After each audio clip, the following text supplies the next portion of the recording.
CEO for One Perfect Group, Mahwussh Alam, and the General Manager for Dubai at Blueground, Nina Klishevich, in discussion with Skift Executive Editor and Founding Editor Dennis Schaal.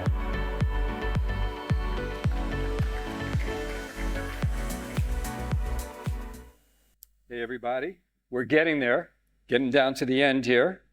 Saving the best for last, right? Thank you both for being here. So our topic is the pivotal role of short-term rentals. So my first question is, do short-term rentals indeed play a pivotal role in Dubai? What do you think of that? For sure. Look, Dubai is one of the biggest industries in Dubai is tourism, and short-term represents a big chunk of it. We've seen in the past 2 years the increase of listings to 50,000. They doubled after COVID. So they represent 50,000 properties. Yeah, in the market. So for sure, this is a very important part of the tourism in the region. Agree? Absolutely, I agree with Dina here. I had started with this business about almost 10 years ago. And really, in the beginning of 2016, we were a handful of companies sort of floating around alternate hospitality space, trying to find our own 2 feet till Dubai regulated the entire industry. And now, as of what I last checked, there are 21,000 short-term rental licenses that have been issued out.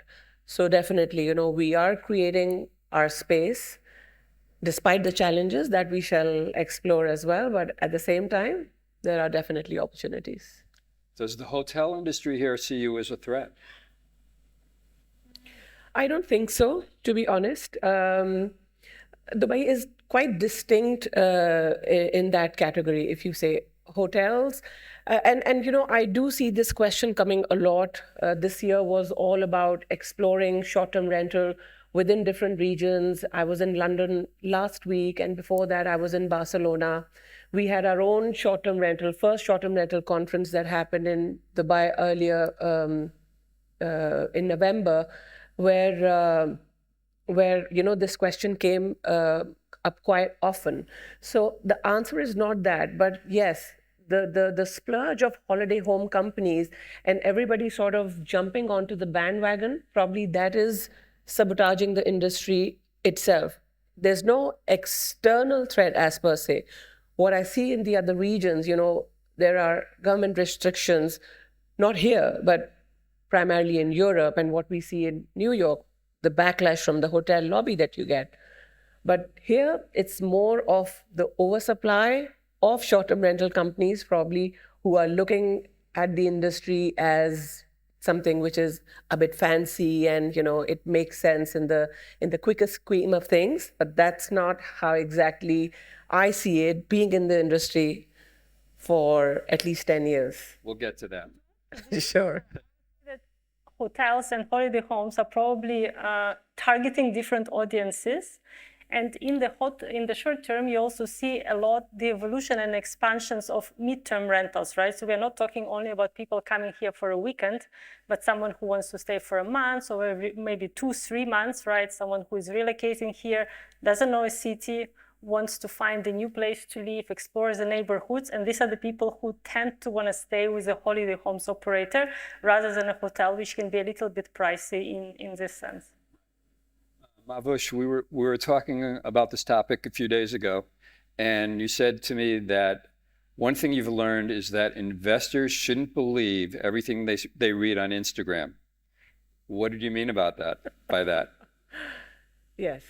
So lately, there's a trend, and that's just not prevalent in Dubai. But to be exact, what I said was, I open at my Instagram and I see these fancy people coming out of G-Wagons and saying how they have made their first $1 million by just doing Airbnb.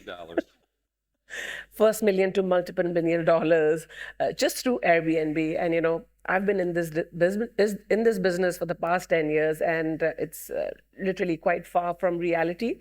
It's the business that requires hustle. And to be honest, as an industry and our contemporaries, just picking up this single notion that you're going to be making a lot more than conventional annual lease it's becoming quite further away from the truth.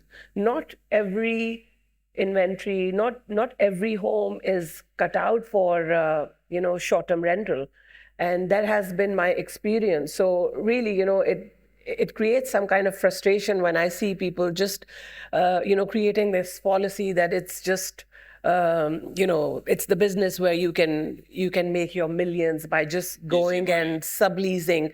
I mean, look at the cost of subleasing here. You have agents to pay, you have security deposits, you have utilities. In Dubai, short-term rental makes most sense on management basis. And most of the companies have sort of shifted onto that model rather than master leasing. So yes, that's... You run into that problem as well? Look, I think to do the master leases, you need to do it right, because there is a big risk there, because you're paying fixed rent, which is, 60-70% of your cost, right? So then you need to understand which kind of strategy do you follow to make sure that you reach utilization on which you make profit, right? So considering that this was always part of our business and how we structure Blueground on leasing and subleasing, we were successful in this. Clearly, we have 15,000 properties under management around the world, but you need to make it right. You need technology that supports you. You need to make sure that your cost of acquisition of guests is low. We are somewhere around 1.5% of marketing costs globally, which is quite good, but also this is thanks to the fact that we are global and we capitalize on our marketing and global brand. 60% of our customers are repeat customers.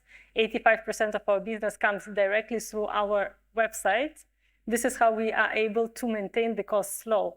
But this wouldn't be true for someone who has 5, 10, 15 properties, right? Otherwise, the cost just doesn't make sense. And there is too much risk involved to make sure that it works. So your companies have different business models, right? You do long-term leases, you do, is it commissions and fees? So if I was starting a short-term rental business in Dubai, which model would be best?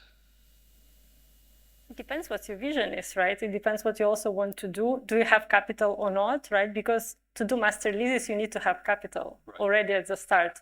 To do property management, it's easier to start without the capital. So we are managing hundreds of properties on short-term rental, purely management model.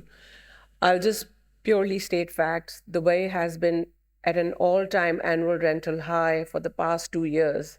And that same notion coming back where, my contemporaries, my peers, appearing on socials and saying, hey, you know what, you can make 30% more than conventional annual model, or 40% more. And then landlords hopping onto that same bandwagon and saying, okay, make us that amount of money.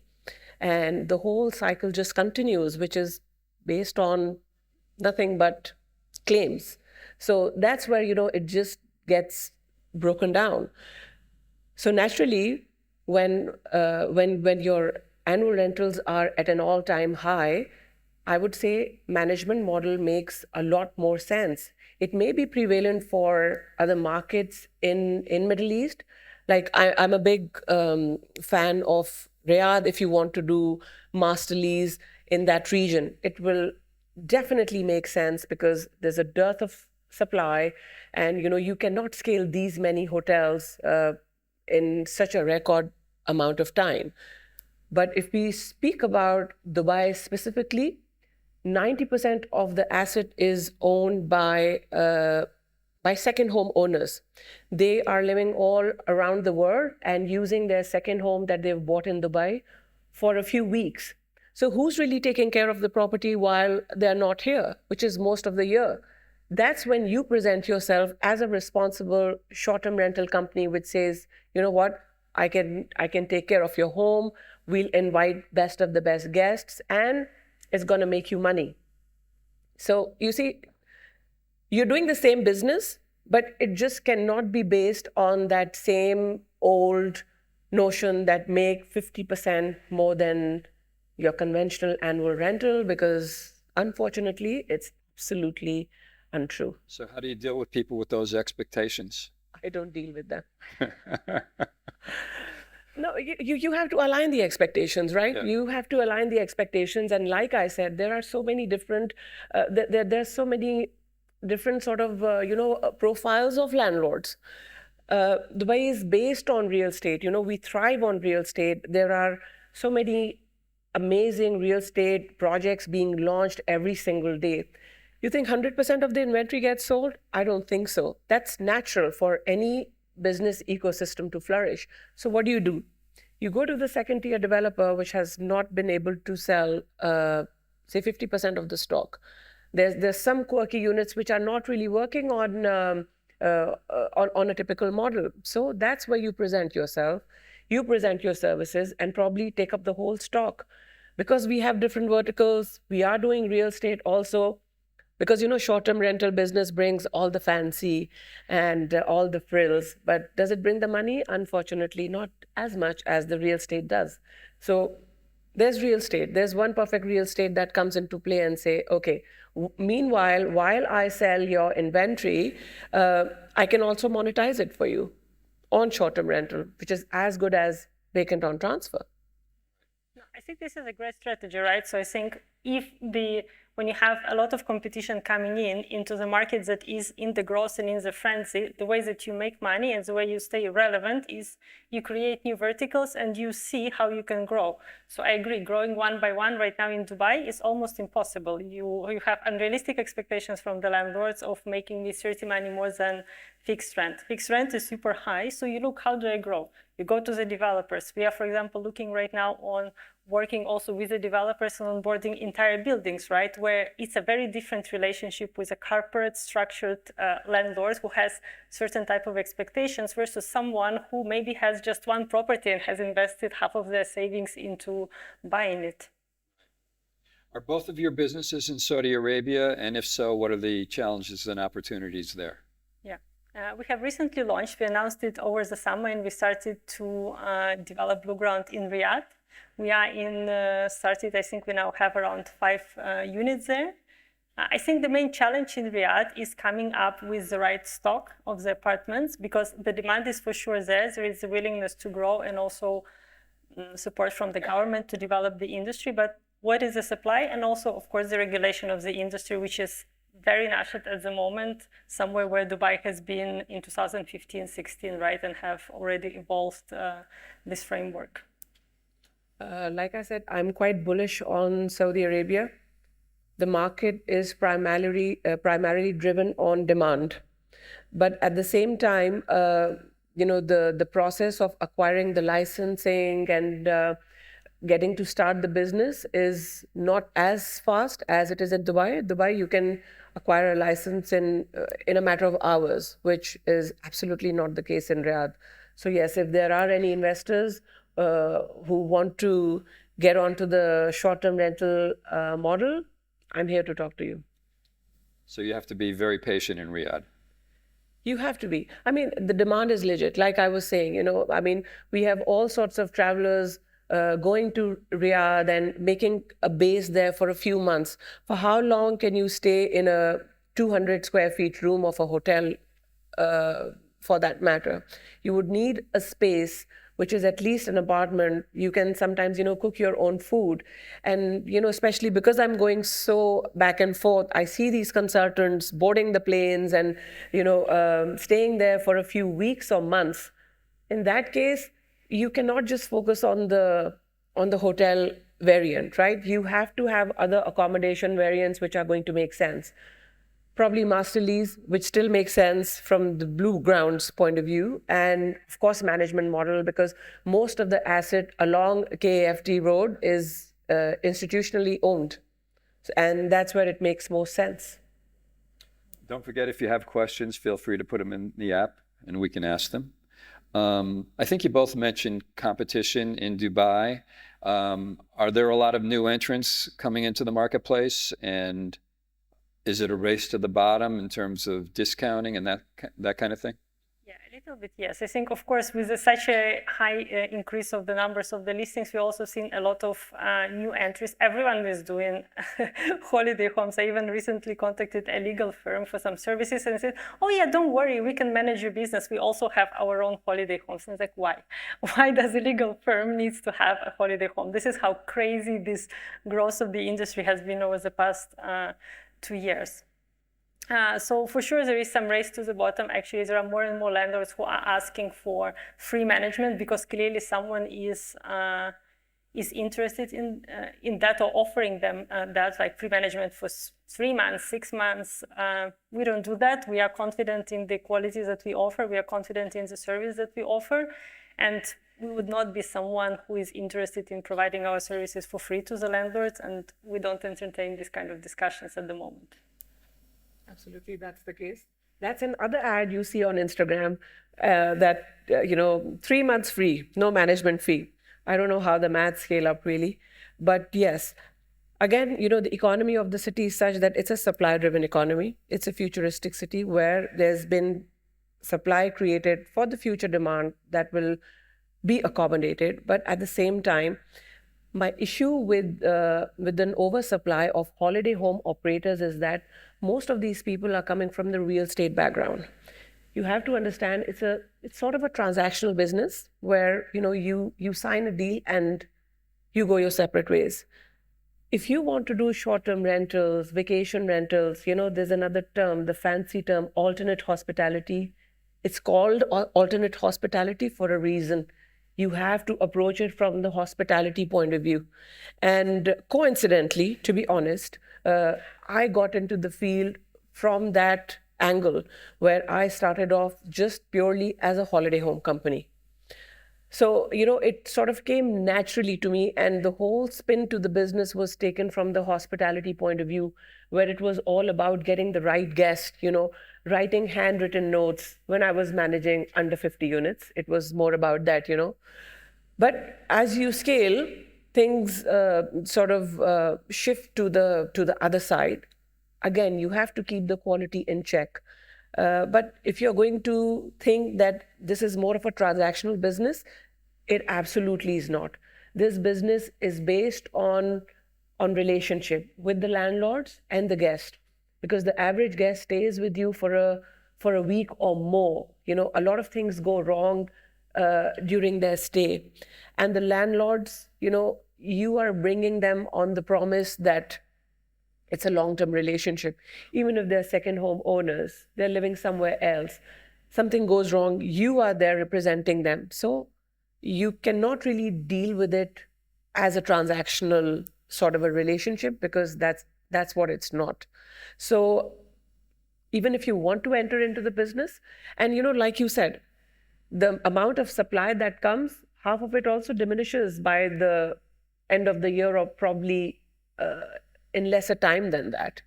And for the same reason, people come with very different expectations. There are bells and whistles built around the system. Airbnb is another fancy term which we all love to leverage on, and it pays off. But when you get into the thick of the business, it's more to do with meeting expectations on so many fronts, day in, day out. It's exhausting. I was going to ask you about Airbnb, friend or foe to your businesses? Both. Both? Explain. See, when I had started off, it was all at the back of Airbnb. And my frustration remains that, we as holiday home operators are working in silos.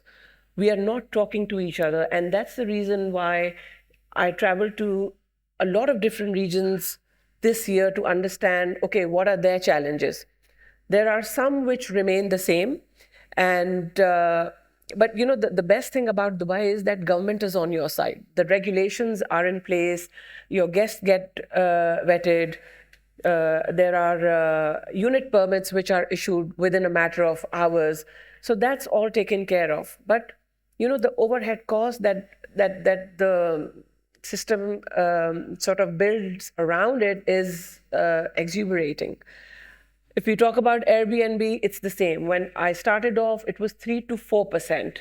In some cases, 1.5%. Today, it's gone up as high as 17%. Wow.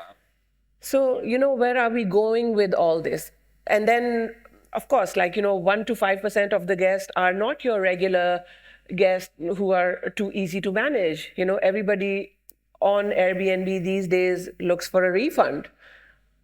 The AC thermostat doesn't go from 21 to 25. They ask for Airbnb a refund, and the whole accommodation rent is gone as a compensation. And Airbnb listens to the guests first? Yes. Mostly. Mostly. And they are so big and so powerful as a channel, so it's very hard to argue with them, right? So you can say, oh, why are the fees 15%, right? And I think, as you said, that's why we are as an industry, we're looking for alternatives, right? So, for example, for us, our website and our brand is the major investments that thanks to which we are able to also flourish, right? And additionally, what we are trying to develop right now is we have created the partner network where Blueground is working together with other operators on the market, and we basically allow them to sell through our website. Right, so we allow them to onboard their properties through our website and also benefit from our customer base, from our network effect. And this is, in a way, a win-win, right? For us, we generate additional revenues. Of course, we do it for a fee, but from their side, they're able to get into, for example, the corporate clients that we have, right? So around 30-40% of our business is corporates that book with us, and they continually come back, right? So not every company or every partner would have such a possibility, especially if we're talking about 50, 100 units, right, where you don't have necessarily bigger sales force to work on this vertical of sales. Right. So if I extend that point, Airbnb, yes, definitely, there will never be a time where you will completely be independent of Airbnb, Vrbo, Booking.com, any of these channels. But at the same time, the answer is building your own direct channel, which is your own website, which is taking all sorts of reviews and building on it. Build your own channel. Today's traveler is really smart. Even if I'm booking, I'll go on booking.com and other channels. I'll compare the price, but eventually I book directly from the hotel. And really, I mean, Europe has moved to that direct booking channel. Today, my direct bookings are about 30%, which I need to take to 50%. But does that mean that I'll ever be able to completely get independent of Airbnb? No. Would I want to? Probably not. Because, at the end of the day, it's the entire spectrum of OTAs and VRs and your own booking channel. Guests, right? Yeah. It brings in different kind of guests. Absolutely. Right. Absolutely, yeah. So you need to diversify, but at the end of the day, build your direct booking channel. Airbnb feels strongly that experiences are very much part of the stay experience and a natural extension. They're relaunching experiences in May. Do your businesses offer business beyond the stay itself? Are you getting into experiences or different services? Experiences as per se, no. However, because also we focus not on typical holiday home guests. Our guests stay with us months and plus, right? So on average, they stay 2-3 months with us. So we offer them a range of partnerships that may be relevant for them. For example, the car service, the cleaning, the laundry, and the food booking and things like that, right? So we per se, experience is not something that we focus now at the moment. Everybody's safeguarding their own interest, whether that's through experience or through bringing more listings or through co-hosting.